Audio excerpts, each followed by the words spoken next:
Evening, Mayor, City Council members. My name is Jay Franklin Davis. A lot of you know me as Jimmy Davis, James Davis. I grew up in Hickman, North Carolina, athlete and everything.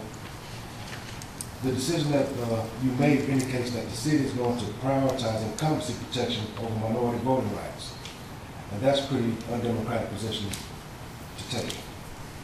And we also believe that regardless of the redistricting plan, the current electoral method is unfair if future elections continue to bear out the trend and that candidates of choice of minority voters cannot win when pitted against white candidates in an at-large election.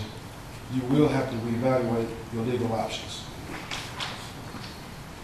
My question to City Council is, why do you want to hold office, and what actions are you going to take to implement your objectives for your constituents? If you can't be self-reliant upon your own brain to explain yourself and your core philosophy or values, then why would you want to hold a position of responsibility? If people will follow the philosophical principles of honesty, integrity, honor, and loyalty, then you can understand exactly what I'm saying. I understand the need to look towards one's own interests, but in order to have depth as a human being, you have to look out for the well-being of those who surround you. The Bible teaches us, take heed who is chief among you, and let him be your servant. Are you the he that the book is referring to? The ultimate measure of a man or woman is not where he or she stands in moments of comfort and convenience, but where he or she stands at times of challenge and controversy. The true neighbor will risk his position, his prestige, and even his life for the welfare of others. Studies show hickory at the bottom of the barrel in just about every national study that we've seen. Yet council members are patting themselves on the back and are proud of the work they are doing. Really? We don't need leaders who are in the political arena to stroke their ego. We need leaders in this community who are thinkers and who are intellectually curious. We need leaders to know how jobs are created, because if they don't, they could cause the loss of jobs, and the empirical evidence of the last decade shows that this was a contributing factor in what happened to our job market. Our leaders lost sight of what business needs to make employment viable. If we look at our local economic governance, we see very few of these people who have any educated understanding, rationale, or philosophy related to economics. Are you following the Austrian model, Keynesian, University of Chicago, Milton Friedman, supply side, Orfalaffer? 3 minutes. Where does your economic guidance come from? And as I stated before in an earlier time I was before you about community, the essence of all of our work, regardless of what particular issue or activity in which we are involved, is to foster a spirit of authentic community. All of our work should, therefore, promote social, economic, and personal relationships that affirm and realize the equality, dignity, and worth and potential of every person and all people. We take care to stand with the poor, the oppressed, any mistreated group or person in such a way that we stand for the best interests of the whole. Thank you. Mr. Davis, what is your physical address? 715 First Avenue Place, Southeast Hickman.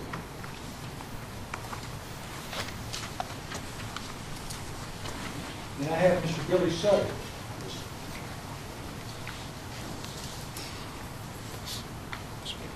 Is there anyone else who would like to speak?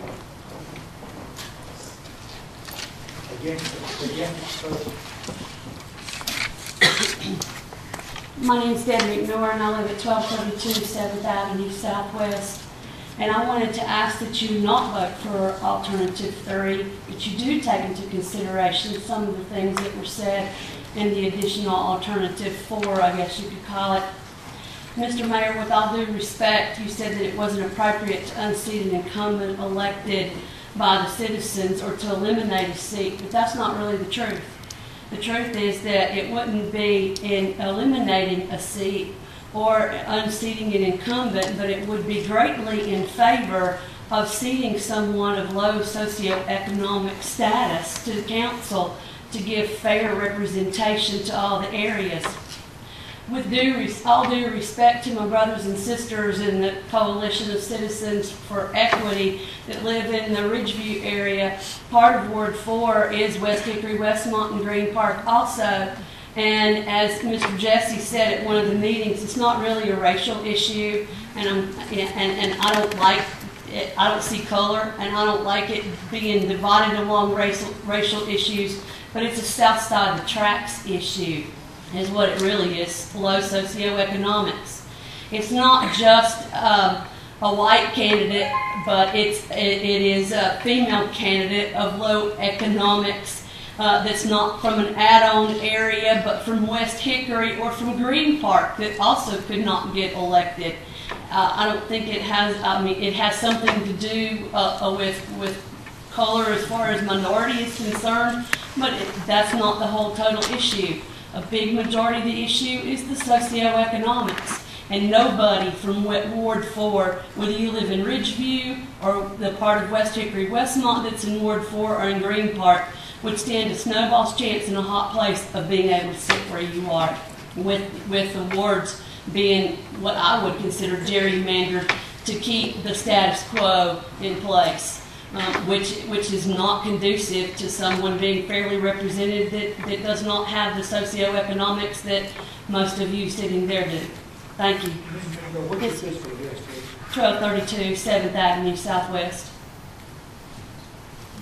Thank you. Is there anyone else who would like to speak against this proposal? Is there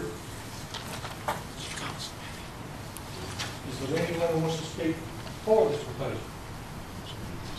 Now, I have a separate sheet. That says that a Mr. Pope, Mr. Larry Pope, and Mrs. Deb McNeur want to speak on communities and other events and community ordinances, etc., in neighborhood. Is that the subject of this meeting, of this public hearing, or is this a different subject? Mine's a different subject. So you still want to speak again? Mine has to do with the city ordinance as far as trash, etc. It has nothing to do with this. Mr. Mayor, mine does potentially involve the redrawing of the wood lines, if I may be heard, because I am against what has been recommended to City Council.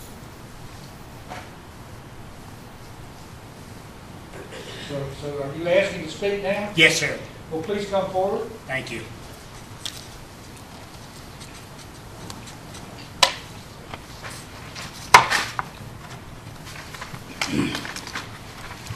Mr. Mayor, City Council, Mr. Berry, Mr. Crone, I have two topics that I would like to be heard briefly on. And one of them does not have to do with the wood line. What it does have to do with is I came up this morning to ask Attorney Dula to provide me with reasonable accommodations under Title II of ADA, and ask that each city council member vote orally on however they were planning to vote on this wood line. But the other thing that happened is when I came this morning, Mrs. Dula, Chief Atkins, Debbie, the city attorney's paralegal, noticed that I was not totally myself. What was happening at that particular time was my blood sugar level dropped on me about 8:30 this morning here at City Hall.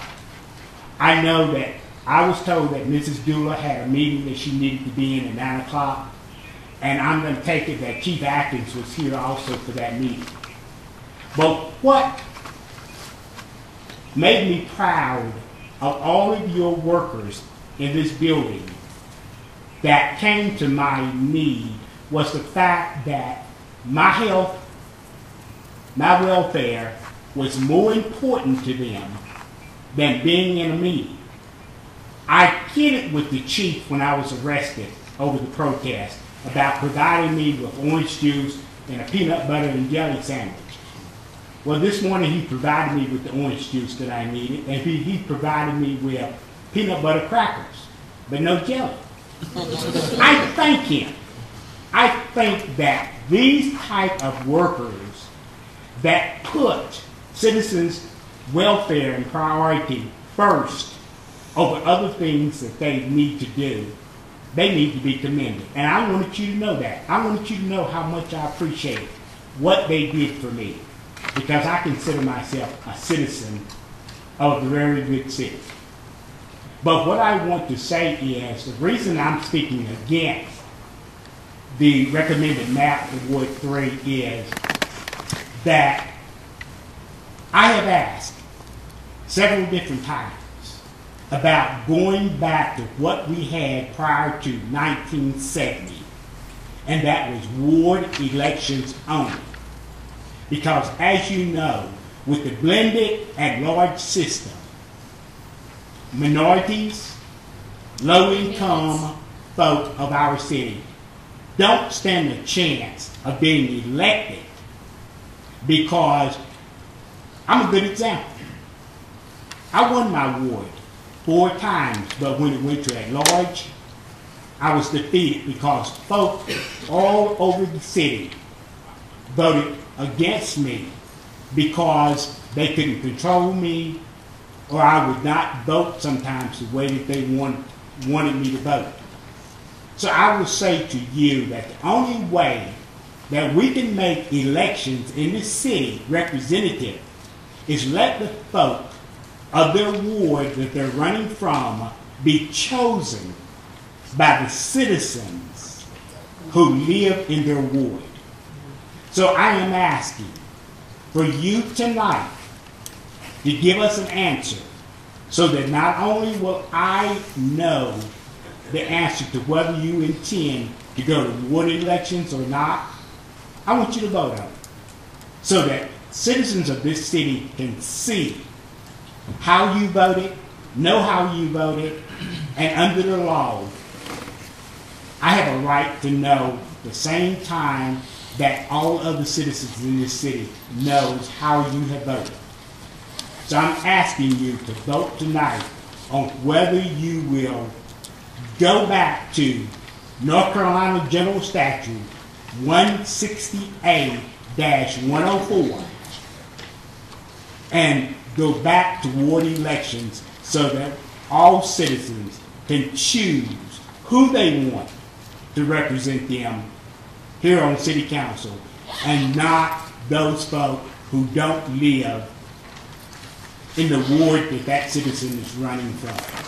Thank you for listening. Appreciate it.